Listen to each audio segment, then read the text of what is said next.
And through the day, we are likely to see more showers developing, especially in southernmost counties of England, up into parts of East Anglia, where we could see a few slow-moving thunderstorms, dropping a lot of rain in just one or two locations, whereas, 5 miles away, it may be completely dry. Not too many showers further north, decent chance of a drier day here. Temperatures about average, with some sunshine, though it will feel quite warm. We should see a bit more sunshine on Thursday and not as many showers. Having said that, still quite grey across parts of eastern England, with some outbreaks of rain coming in from the North Sea. The odd shower elsewhere, but it should be fairly light. As I said, many places looking dry on Thursday, a bit brighter as well, probably feeling a little warmer as well. Temperatures mostly high teens to low 20s. Heavy showers first thing will be followed by a warm, cosy day. Boxed boilers.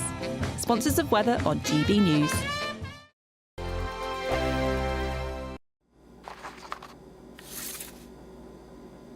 Crash Law 24 sponsors GB News Traffic and Travel Report. Good evening. This is the latest AI travel news from gbnews.com. The A96 at Brackley is closed in both directions due to a traffic incident. Drivers must follow signed diversions and anticipate extended travel times. The M4 westbound at junction 42 Earlswood is closed for maintenance with diversions. All lanes on the M1 northbound between junction 11A and 13 are closed due to a collision, expected to be resolved by 10:54 tonight. The M3 westbound between junction 5 and 6 in Hampshire has a partial lane closure from another collision. And on the trains, expect major disruptions on Avanti West Coast and cross-country services between Wolverhampton and Stafford. For more travel news, go to gbnews.com. Crash Law 24 sponsors GB News Traffic and Travel Report. £54,321 cash could be yours. Cash that you could spend however you like. It's like having an extra £1,000 each week for a whole year to play with. Someone is guaranteed to win this amazing amount of cash, so make sure that someone could be you. For another chance to win £54,321 cash, text cash to 63225. One entry costs £2.50 plus one standard network rate message, or text bonus to 63225. 5 entries cost £5 plus one standard network rate message. Go to gbnews.com/win. Entries start at £2.50. Call 0903 686 3232. Calls cost £2.50 plus your network access charge. Or post your name and number to GB14 PO Box 8690 Derby DE1 9TT. UK only. Entrance must be 18 or over. Lines close at 4 p.m. on the 1st of August. Please check the closing time if listening or watching on demand. From the school run to the home run, watch a new show for all of Britain. He can say whatever he wants. A straight talking show where all voices are heard. And, when are we going to stop talking about smashing the gangs and actually do it? With the stories that matter from every part of our country. There's a bit of a crash landing there for your Chancellor. Bold, fearless and standing up for you. That's me, Martin Daubney, 3 p.m. till 6 p.m, weekdays, here only on GB News. The People's Channel, Britain's news channel. Westminster's full of talk, but out here, it's the real world. Am I allowed to talk then? No, that's it. This is where it matters, real people and real lives. That's what politics is all about. The fact has Trump made a good start? No. Straight answers, no spin, and just a couple of pints. How many fingers have I got up? About 10. So join me for Lee Anderson's Real World every Friday at 7 p.m, only on GB News. The People's Channel, Britain's news channel.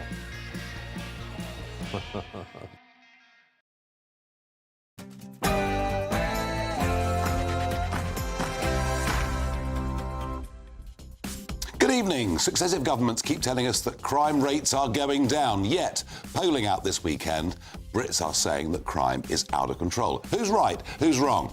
We learn about Tony Blair's secret migration plot. He wanted to brainwash us into thinking that all migration was good.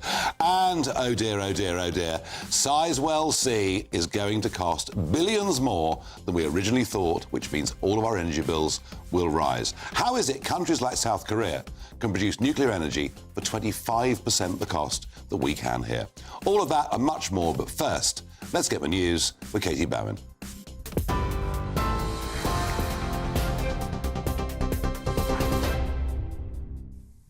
Nigel, thank you and good evening. The headlines at 7 o'clock. Resident doctors in England have confirmed that they will be going ahead with industrial action this week, striking for 5 days from 7 a.m. on Friday. The British Medical Association said that Health Secretary Wes Streeting's letter to the committee lacked any substantive proposal on both pay and non-pay elements, leaving them with no choice but to continue with planned action. Wes Streeting has said resident doctors have recklessly and needlessly opted for strike action, adding that his focus was now on averting harm to patients and supporting NHS staff at work. The strike is set to end at 7 a.m. on Wednesday the 30th of July. Minister Michael Shanks spoke to GB News earlier. It's a hugely serious decision that the unions have taken, and even at this late stage the Health Secretary has been very clear that engagement and postponing this strike action to have that further engagement should be the right steps that the union should take. A strike is not the right approach, and you see that the public don't back strike action in this case either. They've had a significant pay claim. The government's negotiated on the pay claim that is there at the moment.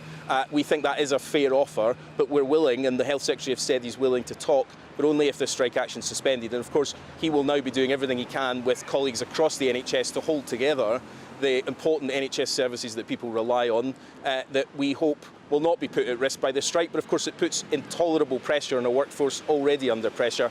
And our ask is that those unions get back round the table and talk about what the next steps should be.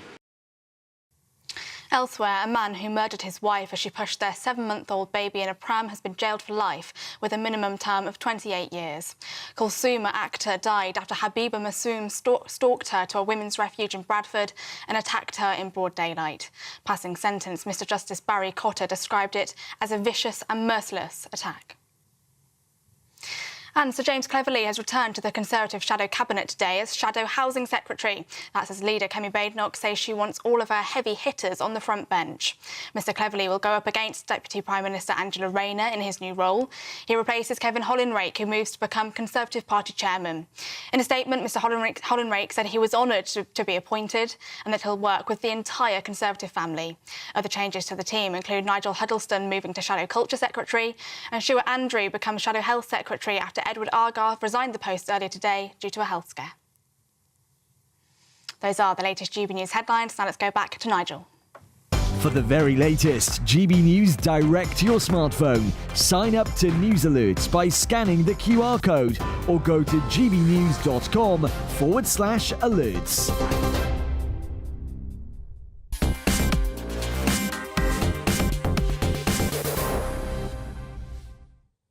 Good evening. Successive Home Secretaries reassure us. They tell us that crime is falling. Just look at the official figures. And I think whenever we hear those pronouncements, we scratch our head and we say, really? Can we actually believe this?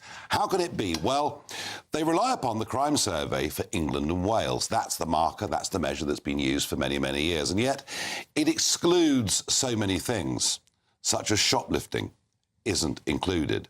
Cyber fraud isn't included.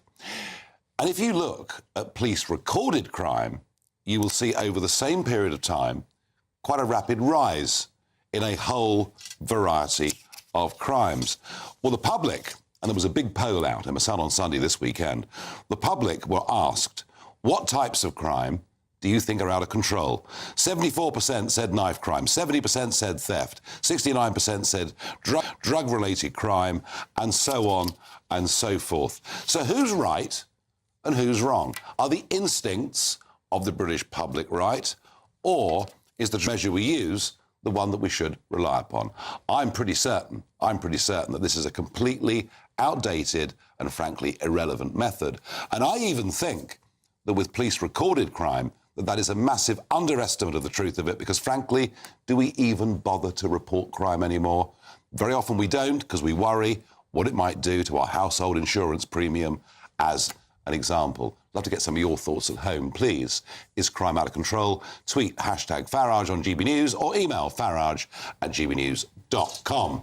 I'm joined in the studio by Sir Michael Ellis, former Attorney General, by Peter Edwards, former editor of Labour List, Heather Wheeler, former Conservative Member of Parliament for Derbyshire, and Joe Phillips, Paddy Ashdown's former press secretary. So let's start with the legal eagle. I mean, honestly, we keep being told year on year that crime is falling. We don't need to worry our little heads. And yet that polling says the public aren't buying this. No, the public aren't buying it. And that's partly because the perception of crime has been ever upwards in trend. And part of the reason why the perception of crime is upwards and why 50% of people in that opinion poll are very understandably saying that they believe crime is out of control and that we've become a lawless country is because they see things like the shoplifting that you've mentioned going unpunished. And they know that the police aren't actioning those offences, and it's the broken windows theory that Rudy Giuliani used to speak about in New York in the 80s. You believe in this, do you? I do believe in that theory, because if you don't deal with the minor stuff, you'll find that the more serious stuff gets also out of control. This is a well-accepted theory, and it worked in New York, where they said it's called the broken windows theory because they were ignoring the broken windows, the people who committed minor criminal damage, and they were going for the more serious offences. But when they found that they were nicking people for the minor stuff, those people had also been committing the more serious stuff. So it's a question of dealing with offences and making sure you don't just turn a blind eye to it. Shoplifting, the sort of protests that disturb people's lives and liberties and livelihoods. And make life really awkward. And make life terrible for everybody else. No, but I'm with you. I think Rudy Giuliani is a hero figure. Now, I've got to go for a quick news flash. Back to Katie Bowen.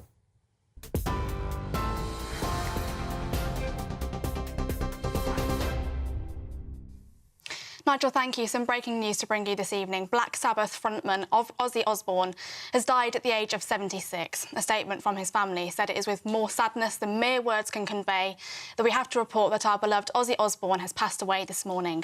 He was with his family and surrounded by love. We ask everyone to respect our family privacy at this time. That statement's from Sharon, Jack, Kelly, Amy and Louis. His death comes just weeks after his final performance with his band Black Sabbath, where they performed a huge farewell concert for fans. A reminder of that breaking news this evening, that Black Sabbath frontman Ozzy Osbourne has died at the age of 76. A statement from his family has said, it's with more sadness than mere words can convey that we have to report that our beloved Ozzy Osbourne has passed away this morning. He was with his family and surrounded by love. We ask everyone to respect our family privacy at this time. Sharon, Jack, Kelly, Amy and Louis. We'll bring you more on that breaking news throughout this evening here on GB News. But now let's go back to Nigel. For the very latest GB News direct to your smartphone, sign up to News Alerts by scanning the QR code or go to gbnews.com/alerts. Katie, thank you. Well, that was obviously a very brave performance that he put on just a few weeks ago, given the serious state. Any big Black Sabbath fans around the table? Afraid not, Nigel, sorry. The concert was absolutely incredible. Not really. It was astonishing, and the family were amazing about the charities that they raised money for, local hospice and Parkinson's, of course. It was an astonishing evening. Well, both of them huge figures in public life in Britain for many, many decades. Peter, we'll try and pick up the crime debate again. I mean, Labour have inherited, a public not only increasingly sceptical about what they're told about crime, but increasingly distrustful of the police, which is a very bad state of affairs, and the narrative that it's two-tier care with two-tier policing and two-tier justice. Well, let's start with the facts before we get into the party political stuff. So in the calendar year 2024, crime did go up. There are various ways to measure that. But then public perception, as I think we'd all agree, is a different thing, particularly the visible elements of it. So even if crime has gone up a little bit, we know that shoplifting and fraud and, very sadly, sexual offences, particularly rape, are underreported, and sexual offences have a low prosecution rate as well. So there are all sorts of challenges. And then thinking about where we are now, the inheritance, well, under the Tories, about 600 police stations were closed. Now, they'll point to austerity, Labour will say it's a global financial crisis, but the impact on criminals and their behaviour and the fear factor from closing 600, which is a colossal number, is still with us today. Now, I don't believe we're in this kind of lawless society thing, and I think it can be overdone, but I've been a victim of crime in the last few months, and I understand for anyone that it plays in your mind. So then we come to what we're doing next. There's not much money around. Labour are putting about 13,000 new neighbourhood officers on the beat. Some of that is redeployment, some are paid warrant officers, and some are PCSOs. So they really put their hand down the back of the sofa in tough times looking for a bit more money. I suspect it's going to take a decade to turn around. I mean, it's very interesting, the point that you mentioned, that you've been involved, you've had crime yourself. 20% of people in that survey said they or a family member had been a victim of crime in the last year alone. And I believe that figure, Jo, do you? Oh, yes. And I think what Michael said is absolutely right. It's the low-level stuff. And I think, particularly in rural areas, I know you were in Wales earlier today, Nigel, that, you report something like hare coursing or illegal dog fighting, you can bet your life that those people will 9 times out of 10 be linked to other things. Yeah. And that's the point. It's the low-level stuff that isn't just about the perception of criminality and the fear, a fear factor, which sometimes I think is perhaps overestimated by people who are perhaps nervous about going out or that sort of thing. But if you don't deal with those little things, you never get to the big guys who are involved in the money laundering, the people trafficking and everything else. But the other thing I would just say, Nigel, is that a lot of this is not about crime, it's about behaviour, and it's got worse since COVID. Because people think the rules don't apply to me, so I am going to park on the pavement because I'm only going to be 2 minutes. I am going to fly tip because I can't be bothered to make an appointment to go to the tip. And it's that sort of thing where people have got no concern for their neighbours or their communities. Parents won't support teachers who try to discipline children. And we've got now, Thanet Council wanting to bring in the offence of swearing, which, a few years ago we would have laughed at. Yeah. But who's going to enforce it? We have to enforce it. Yeah, it does seem a bad priority. I mean, Heather, how is it under a Conservative government, because the Conservatives would always have said they were the ones that were tougher on law and order, that we finished up with it being acceptable to pinch up to £200 worth of kit from a shop? How did this happen? I think it is actually down to neighbourhoods, because that did not happen in South Derbyshire. Our high street, our police nick people. It's as simple as that. Really? Yeah, so it really is what are the local priorities. And I've always had a really good relationship with whoever my inspector of the day was. And we didn't, we didn't have graffiti, and we didn't. If there was graffiti, it got dealt with within like 20 minutes. You just deal with that. I mean, the point here, and resources have been mentioned. Peter's mentioned resources already, and I take that as a perfectly fair point. But it is true, isn't it, that under 14 years of Conservatives, we lifted the bar of what was acceptable behaviour. I prosecuted cases for 17 years before I was in Parliament, and I was a criminal law barrister, prosecuted and defended. I don't think a criminal thinks about whether there's a nearby police station. I think what a criminal thinks about is, am I going to be punished for this? If the perception is that they're not going to be punished properly for their offending, they don't have an incentive to stop offending. Now, a lot of the recidivist offending will be, acquisitive offending that is brought about because of addictions or other societal issues. But the reality is, social media hasn't helped, because when you see offences that people seem to be able to conduct with impunity, protests, blocking the streets, and they're dealt with by a small fine, and they just go back straight out and do it again. 20 offences of public highway blocking or things of that sort, 50 offences of shoplifting, and there's no prison time. This is what sends a message both to the criminal but also to society generally that people can get away with it. Well, the prisons, of course, have been full, and Labour have, said, look, we've just got to release some of these people early because we've got an impossible situation. I still do not understand why the 10,500 foreign criminals can't be deported back to their home countries. Now, I know this government has been talking to Estonia about possibly sending some criminals there. Do you think that'll actually happen? I don't know. And again, very briefly, look how we got in this position. I did another bit of research over the Tory time in office. They added a net 480 prison places, and think about the boom in the general population, then changes criminal justice. It's not much at all. And I don't want to make everything party political because it's boring, but I'd encourage Michael to perhaps reflect on some of what went wrong, albeit under spending constraints. Well, I'm in no doubt. I don't make this is not a party political point. No. As far as I'm concerned, this debate's much broader than that. Enough was not done in the last 30 years to build prison places. So that goes for both mainstream political parties. And the facts speak for themselves. We don't have enough prison spaces, and we haven't also been dealing properly with the criminal justice system in passing sentences that will act as a disincentive to crime. So it's not a party political point. I'm not going to defend the fact that there aren't enough prison places, because that's indefensible. But Nigel, to briefly answer your question, because as Michael dived into, I think Labour will pursue these bilateral deals with foreign governments, but they'll do so within the European Convention on Human Rights. And that's a big dividing line with your party, which wants to spell out. So I have great faith in staying within the ECHR, but it's going to make the timescale for it and the negotiations, I think, a bit more protracted. Well, that's a very honest way of putting it. And I wonder, you know, when we look, Joe, at the fact that sort of 10% of known criminals commit up to 50% of serious crimes.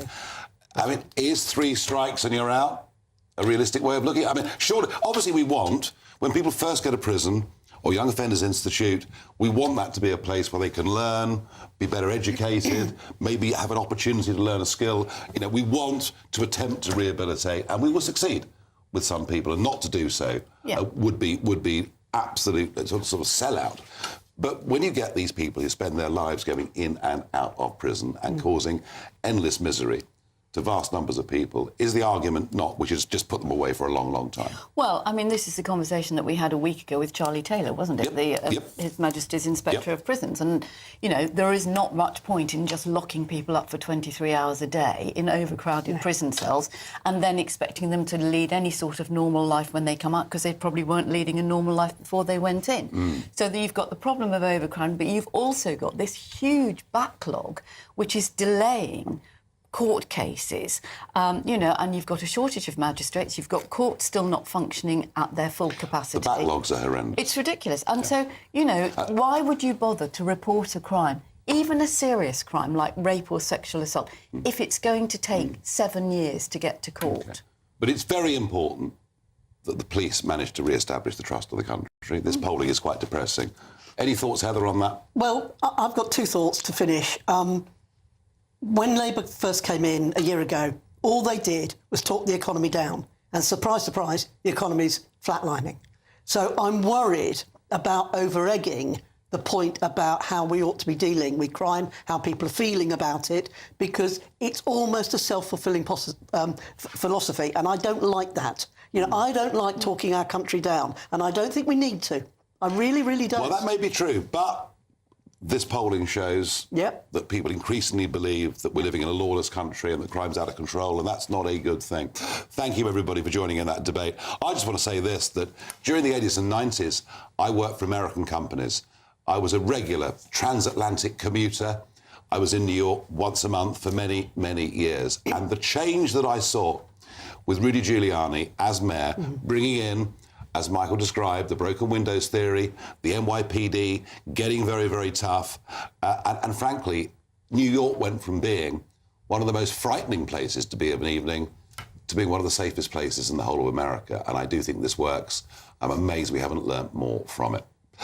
Well, we have asked the Home Office for a response to these figures. We haven't heard back yet, but we will as and when we get some reply. In a moment, Angela Rayner seems to be very keen on the tourism tax. Is that a good idea? We'll debate that in just a moment.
Britain was once the envy of the world. But look around. A nation that no longer knows what it is or where it's going.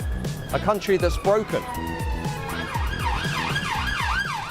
How do we fix Britain? How do we bring it back? Friday night with Matt Goodwin at 8 p.m. only on GB News. You've read the headlines, you've heard what those in power have to say. How about now we actually get to the truth? They would pay attention. We go beyond the political theatre and tell you what's really going on behind the scenes. For a massive council tax hike, one of the biggest in the UK. Others follow their lines, but we go off script. You sound like a broken record, you say it week after week. Cutting through the narratives and giving you unique perspectives. That's Ben Leo tonight, Saturdays and Sundays from 9 p.m. on GB News, Britain's news channel. 5 hosts, 5 opinions, 5 fearless debates, 5 unfiltered takes on the day's news. 5 reasons not to be anywhere else on Saturday night. This is the Saturday 5. You got me good there. Britain's biggest Saturday night TV show. It's not a bad brand. Yeah. Uncensored. Very, very, very easy tonight. On the unpredictable. What did she say? Can you translate it for us? And always entertaining. And how can a country go from being led by William Wallace to Saturday nights from 6 p.m. only on GB News, the People's Channel. Britain's news channel. You're going to want to stay tuned, trust me.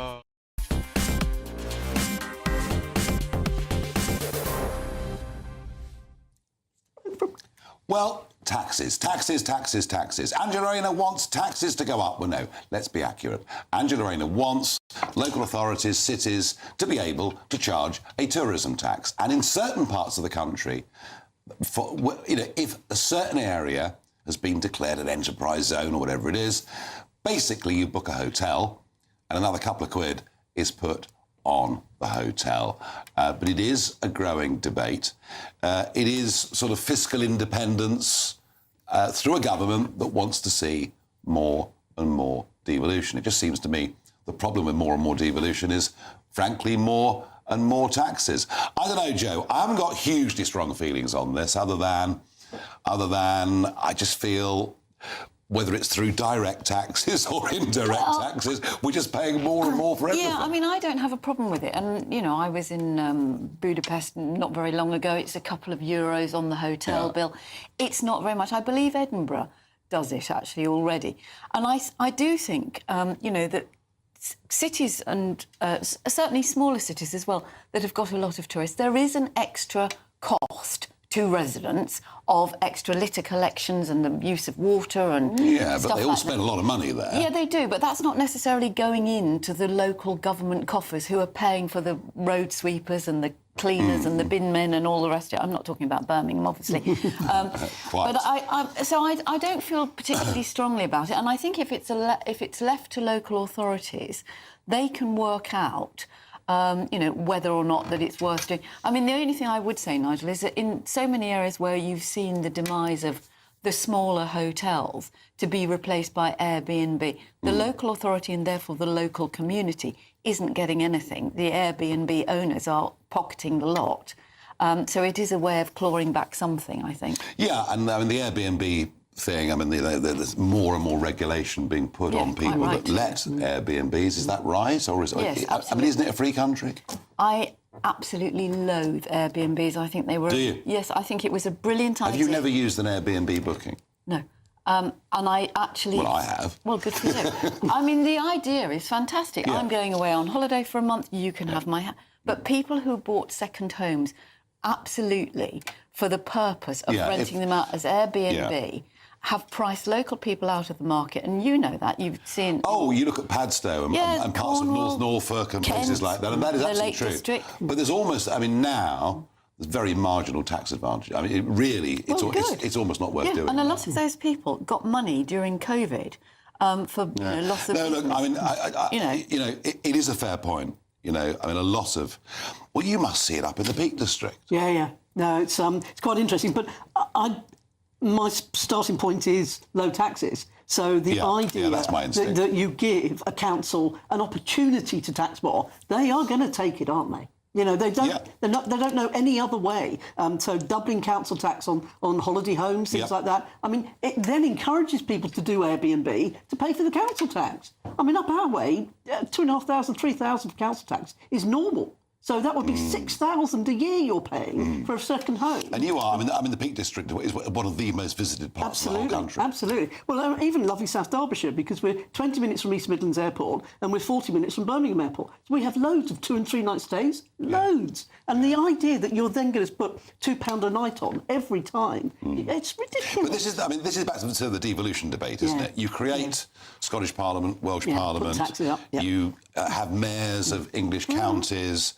And it just means, in the end, more government and more taxes, doesn't it? Well, not necessarily. It means that they can decide what they're spending it on much more. I mean, if you look at what Andy Burnham's done in Manchester, if you look at what Andy Street previously did in the West Midlands, you know, you've got your colleague Andrea in Lincolnshire. And I think, you know, mayoralties have got... They're much more in tune with what's going on locally. And you can see what they're doing in terms of things like training and apprenticeships for the jobs that will be available in a local area. And you can see how the changes can be made. It took... Do you think Sadiq Khan's in touch with London? That's exactly right. Well, I think there's London... no cap. Or is London just Sadiq different? can put the council tax up by. No cap on it. It's ridiculous. But I do think London is a completely different country to the rest of the country, isn't it? I mean, it's... Well, that's why I'm thinking about this tax, because what are you actually going to see for it? If I ever thought a mayor would be able to say, I've got in another 100,000 and I'm going to put that 100,000 here and you're going to see what I've done with it, I just don't believe it'll happen. Let me give you an example. Canterbury, not very far from where I am. You know, if you put a hotel surcharge or something like that, that would actually make quite a lot of difference, because you do have extra rubbish and litter, as I said before. No, that is a reasonable point. You know. It's a reasonable point. Well, we'll end that one there. No huge passion on that, unusually. No, I don't think so. In a minute, let's talk about Tony Blair's secret migration plot. And we'll also talk about the Prime Minister, who seems to think we don't have a housing shortage in this country. Totally extraordinary. And we'll probably fit in a tribute to Ozzy Osbourne as well.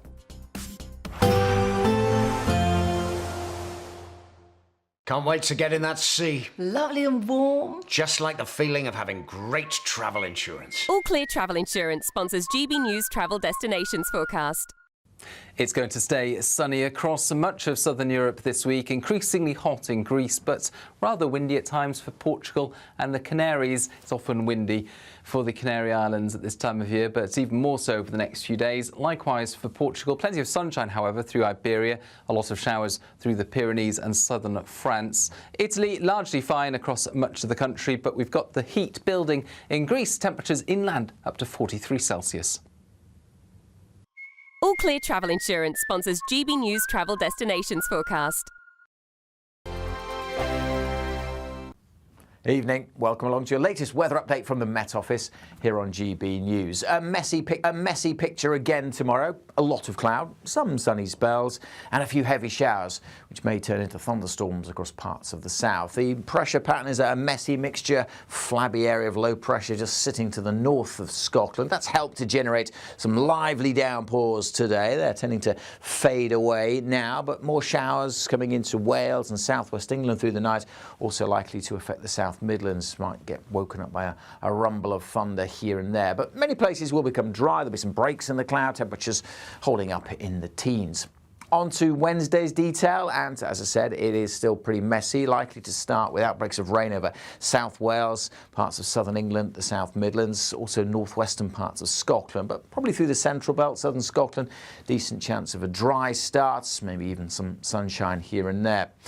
A mixture of clouds and a few showers for Northern Ireland, but also perhaps some bright spells. And a brighter start for northeast England, parts of East Anglia also starting off with some sunshine. But in this zone over South Wales, southwest England, parts of the Midlands, a fair bit of cloud and some scattered heavy showers. And through the day, we're likely to see more showers developing, especially in southernmost counties of England, up into parts of East Anglia, where we could see a few slow-moving thunderstorms, dropping a lot of rain in just one or two locations, whereas, 5 miles away it may be completely dry. Not too many showers further north, decent chance of a drier day here. Temperatures about average, with some sunshine, though it will feel quite warm. We should see a bit more sunshine on Thursday and not as many showers. Having said that, still quite grey across parts of eastern England with some outbreaks of rain coming in from the North Sea. The odd shower elsewhere, but it should be fairly light. As I said, many places looking dry on Thursday, a bit brighter as well, probably feeling a little warmer as well. Temperatures mostly high teens to low 20s. Hi, I'm Michelle Dewberry, and my show is your opportunity to cut through all the noise and dive in headfirst to some robust debates. Ideas clash. Situation, isn't it? No, Because the failure is... You're the failure deliberately avoiding my point. Nothing's held back. And if you think this is the end of it, wait for more. And we do not shy away from the difficult stuff. Sometimes I want to shake people and say, if only you understood. So join me on Jubes & Co. weeknights at 6 p.m, only on GB News, Britain's news channel. Good Afternoon Britain isn't just about us. The wonderful thing about this programme is it's about everyone watching. It's an interactive programme. Well, there absolutely is something to see here, and we're going to be talking about it more. Whether it's breaking royal news, please bring us up to date, or indeed a particularly punchy speech in the House of Commons. Very, very curious. We bring it to you live, and then we bring you live reaction as well. That's Good Afternoon Britain, weekdays from midday. Only on GB News, the People's Channel, Britain's news channel.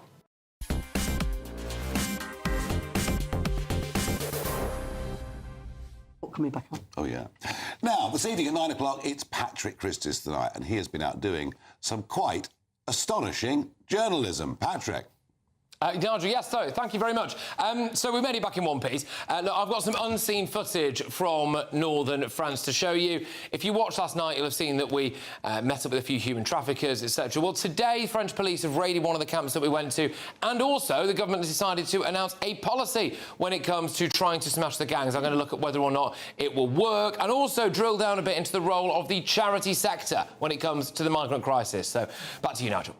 Excellent. Patrick, well done. You are incredibly brave. Or very stupid. Or a bit of both. Or a bit of both. But either way, I've seen the reports that you've given us from northern France, and they are truly astonishing. Well done, you. Thank you, mate. Cheers. Thank you.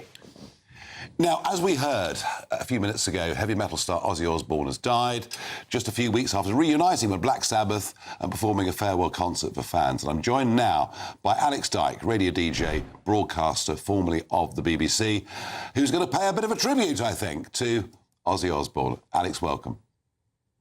Thank you very much, Nigel. You know, Ozzy will probably be remembered as the guy who shouted at his wife in the Osbourne's reality TV show from the early 2000s. But there was so much more, Nigel, to Ozzy than that. He was a pioneer of heavy metal rock. And you've got to remember, in the very early 70s, the rock that was coming out of Britain after the Beatles had split up was progressive rock. It was self-indulgent 6-minute drum solos and things like that, you know, when you think back to early Genesis and Jethro Tull. But Ozzy wasn't that at all. He was a heavy metal pioneer and a heavy metal hero. He sold over 100 million albums with his band Black Sabbath, who fired him in... Nigel, did you know he was fired by Black Sabbath? I didn't know that. For what reason? We've lost him. We've lost him. We've lost him. Well, that's a bore, but I have to say, I didn't know he'd sold 100... He's there, is he? Alex, why was he fired?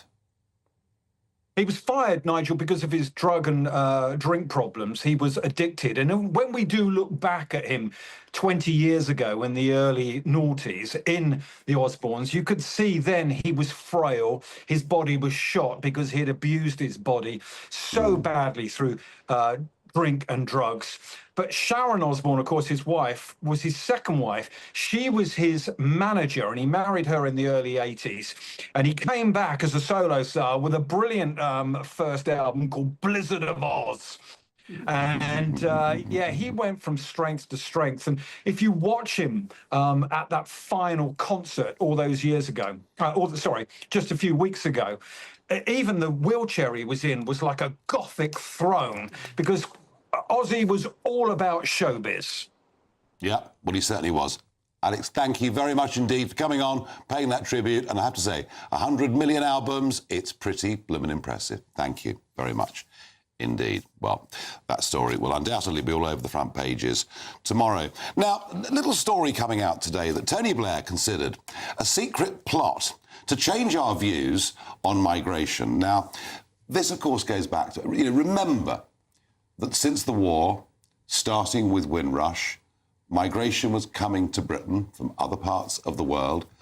It sort of averaged through the late 40s, 1950s, 1960s, 1970s, 1980s and 1990s, until Blair got to power, net migration averaged about 30,000 a year.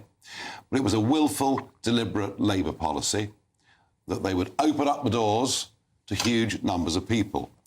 And he wanted to steer public opinion towards what he thought was a more sensible conversation on migration. And I just wonder, Heather, it just shows they were fearful of what the impact of public opinion might be, but somehow thought they could get away with it, somehow thought that they were just better human beings than the average person. Doesn't this sort of just show us a level of arrogance that the political class have had for 25 years on this subject? I always go back to that classic North London intelligentsia, and they so think they know best from everybody. I'm a South London girl, and we didn't go North London, but why do they think that way? It is absolutely ingrained that they don't have, the dinner party set, have got no clue. I mean, even talking to the cleaning ladies, they wouldn't have believed what their cleaning ladies were telling them, would they? It's bizarre. It was interesting because David Blunkett wrote to Tony Blair at the time. So we're going back to 2004. That is exactly the moment when 8 former communist countries had joined the European Union. The doors had opened up, and of course, it then went on to Romania and Bulgaria. And Blair's government told us, well, don't worry your little heads, only 13,000 a year will come, as opposed to hundreds of thousands a year.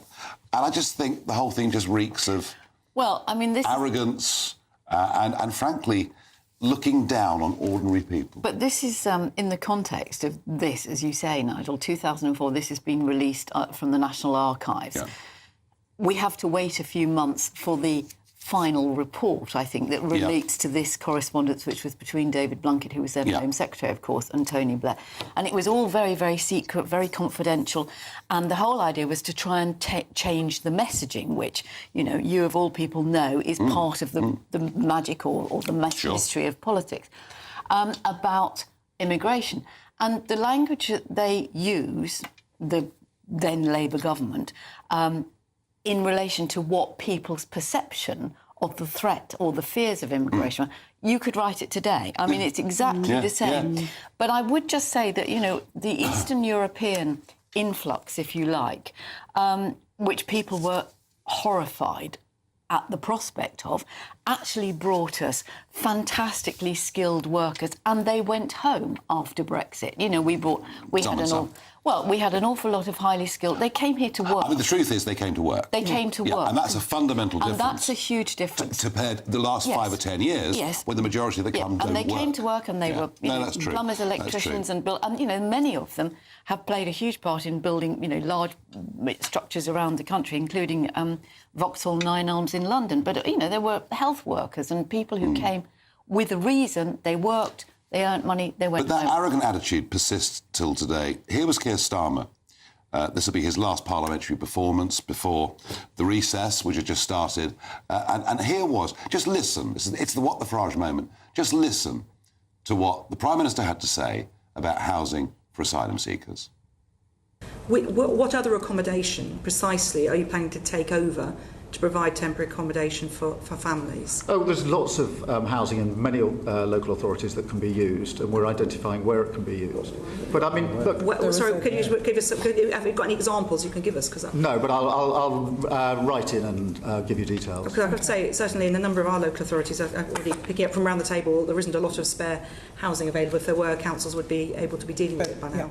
Well, exactly, which is why leaving a huge tens of thousands of unprocessed asylum seekers that need to be housed is a huge problem. So you'll be putting the homeless families into those hotels? No. We're looking at what accommodation is available, and I'll make sure that we send a detailed letter. Okay, well, we certainly look forward to receiving that detailed note. I'm sure councils will be breathless waiting for it. What planet is he on? What planet's he on? Social housing waiting lists in some areas are literally decades. There are at least 1.3 million British people on social housing waiting lists. But there's the Prime Minister, totally relaxed and saying, yeah, all these tens of thousands in the backlog, they all need homes. I mean, this is enough to drive people potty, isn't it? It really, really is. And, I mean, when we ran our council under the Conservatives in South Derbyshire, we built council houses every year. Every year we built them. And I have no idea why the Labour councils don't do that. It's just bizarre. So the will should be there to do it, and now there definitely is not enough social housing out there for it. I mean, I'm hoping that the housing associations will step up, but they're still going to find the money in the land. And I just have to say, I mean, this is the end of the first term as Prime Minister. Yep. He looks all over the place. Well, that just sounds absolutely, off the scale, because nobody who has got anything to do with politics or even reads the local paper cannot be aware that there is a massive housing crisis. Absolutely. And we have got huge. I mean, you've got people who are on waiting lists, and they are families who are on waiting lists, as you say, Nigel, for years and years and years. So has he lost the plot? Well, I'm afraid to say, I want this government to succeed because the last lot were so absolutely dreadful. But you just look at that and you think, really? Yeah. Where is your planning? Yeah, I think that word sums it up. Yeah. Really? Yeah. It really does. Yeah. In a minute, oh dear, oh dear, oh dear, another infrastructure project that is going to run massively over budget. We'll talk Sizewell C in just a moment. In the GB newsroom, we bring you the news as it happens. With our team of dedicated journalists across the UK, we're ready to keep you up to date with what's happening every half an hour, every single day. Bulletins here on GB News, the People's Channel, Britain's news channel. From the school run to the home run, watch a new show for all of Britain. He can say whatever he wants. A straight-talking show where all voices are heard. And, when are we going to stop talking about smashing the gangs and actually do it? With the stories that matter from every part of our country. There's a bit of a crash landing there for your Chancellor. Bold, fearless and standing up for you. That's me, Martin Daubney, 3 p.m. till 6 p.m, weekdays, here only on GB News. The People's Channel, Britain's news channel. At GB News, we love to hear from you, our loyal community. So drop us a line at gbnews.com/yoursay. There you can talk to each other and also to the presenters live on air. gbnews.com/yoursay, because GB News is your channel, Britain's news channel. Westminster's full of talk, but out here, it's the real world. Am I allowed to talk now? No, that's it. This is where it matters, real people and real lives. That's what politics is all about. The fact that Trump made a good start, no. Straight answers, no spin, and just a couple of pints. How many fingers have I got up? About 10. So join me for Lee Anderson's Real World every Friday at 7 p.m, only on GB News. The People's Channel, Britain's news channel. You want to know what's really going on in the corridors of power? Labour don't know what to do with you half the time, and that makes you quite lethal in the chamber. Get behind the headlines with Chopper's Political Podcast. Join me, Christopher Hope, as I sit down with the great and the good of British politics. We'll see where this ruling takes us. These are the stories shaping our nation. Chopper's Political Podcast, available now on all platforms. Listen in and stay ahead. Exciting news. Every Friday, my Patrick Christie's Tonight Show is going to have a twist to it. We're welcoming some special guests. You. That's right, on Fridays I'm going to be doing my show in front of a live studio audience, because this show is about you and what you have to say. It's going to be the same big debates, same big topics, same big opinions, but every Friday night at 9 p.m, you are invited to come on down to Patrick Christie's Tonight to be a part of the action. Only on GB News, the People's Channel, Britain's news channel. Join me, Nana Akweer, for an informative, interactive news programme with a difference. It's fun. No, he didn't say that, Dave. I'm so surprised. I think there's an element of truth to that. Join me from 3 p.m. every weekend, only on GB News, Britain's news channel.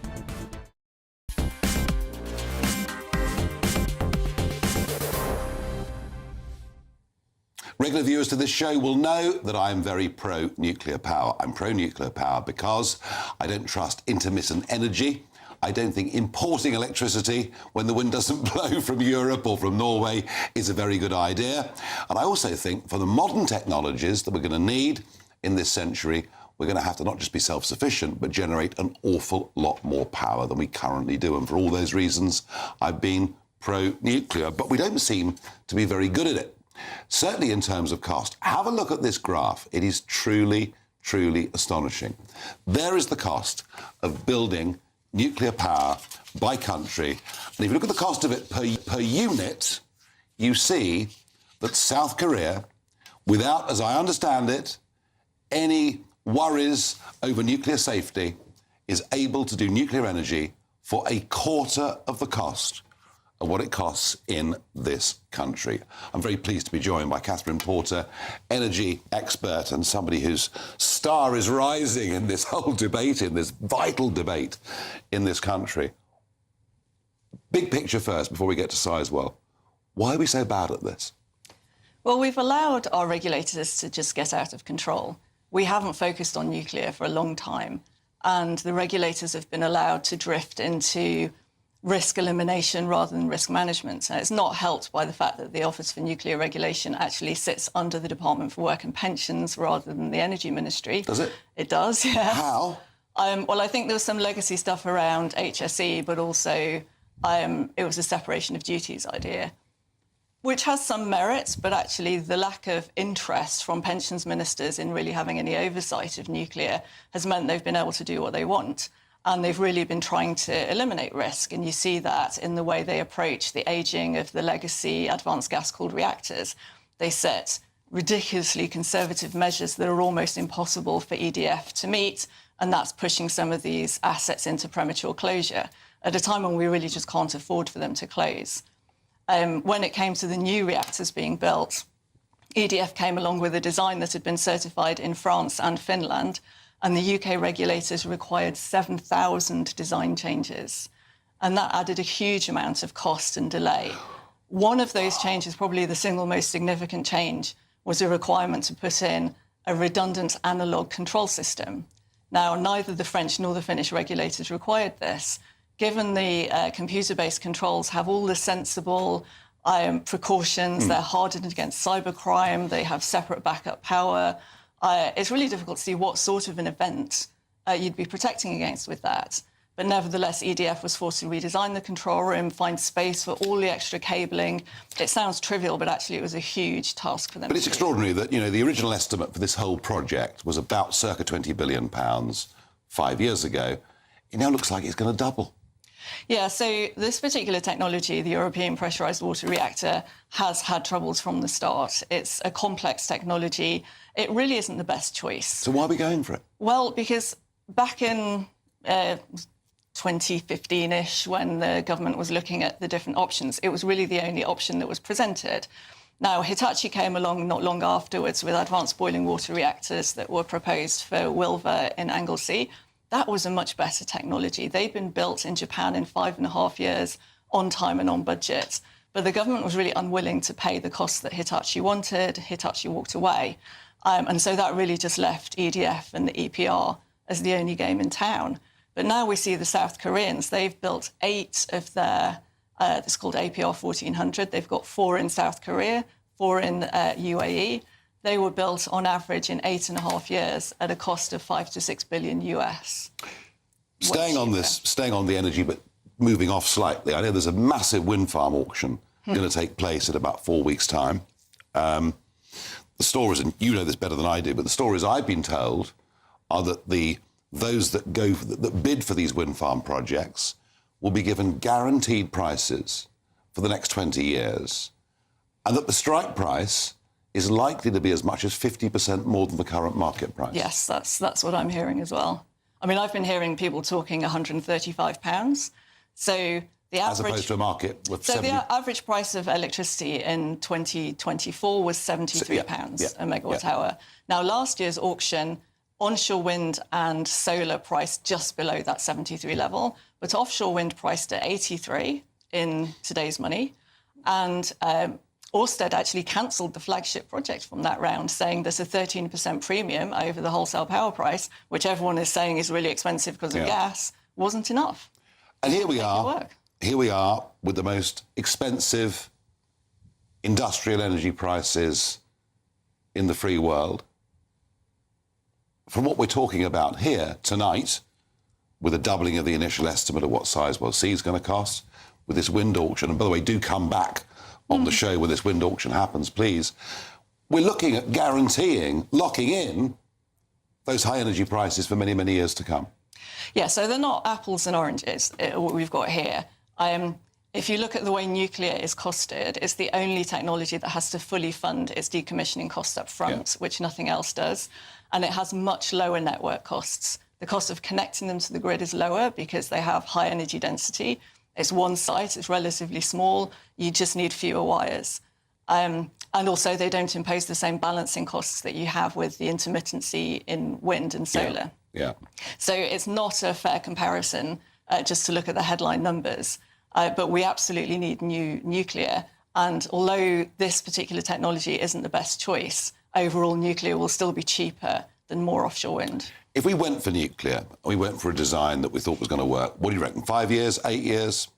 Well, I think KEPCO would need 8.5 to 10 years, but that relies on bypassing the regulatory process, which I think is possible. This design has been certified in the US.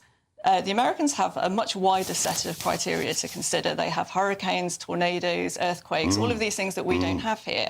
So if they're satisfied it's a safe technology, we shouldn't waste our time recertifying it. We should just rubber stamp it. This is a trusted country regulator. It's also authorised in the EU, in South Korea, and obviously in UAE because it's been built there. And this government, hell-bent on net zero, we must all bow down before the god.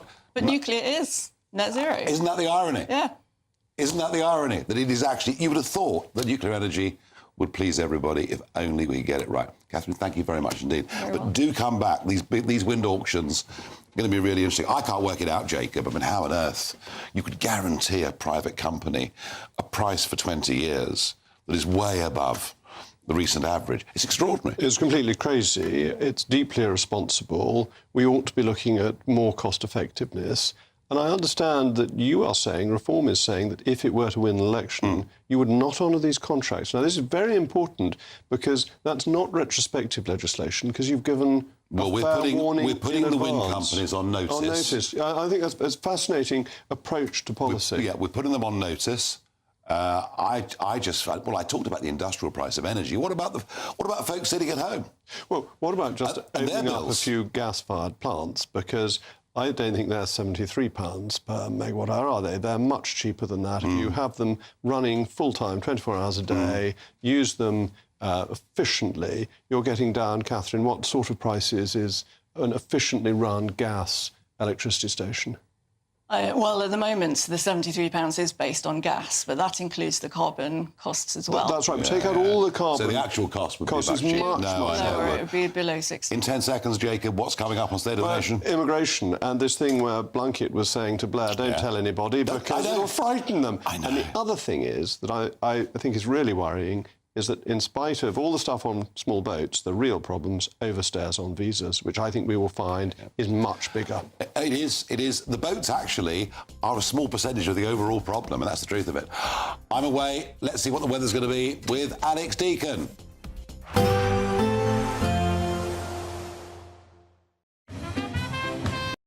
There will be a light breeze in the morning, leading to a warm front.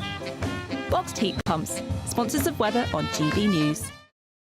Evening. Welcome along to your latest weather update from the Met Office here on GB News. A messy picture again tomorrow. A lot of cloud, some sunny spells and a few heavy showers, which may turn into thunderstorms across parts of the south. The pressure pattern is a messy mixture, flabby area of low pressure just sitting to the north of Scotland. That's helped to generate some lively downpours today. They're tending to fade away now, but more showers coming into Wales and southwest England through the night, also likely to affect the South Midlands. Might get woken up by a rumble of thunder here and there. But many places will become dry. There'll be some breaks in the cloud, temperatures holding up in the teens.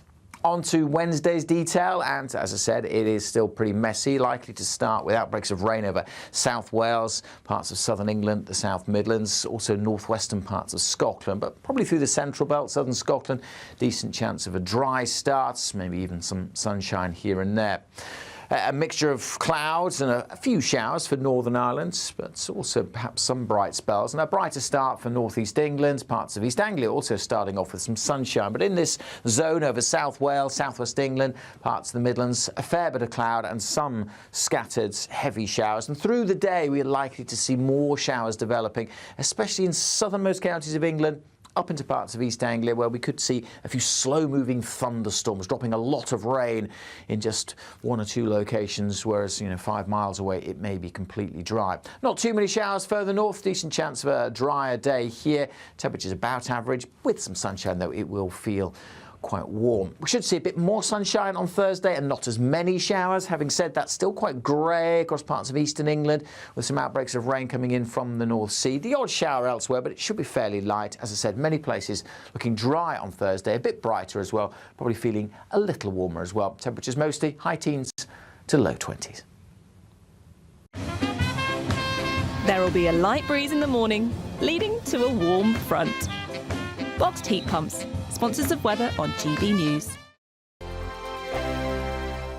Imagine having an extra £1,000 to spend each week for an entire year. £54,321 in tax-free cash could be yours. Cash to spend however you like. £54,321 in cash could be landing in your bank account this year. For another chance to win £54,321 cash, text cash to 63225. One entry costs £2.50 plus one standard network rate message. Or text bonus to 63225.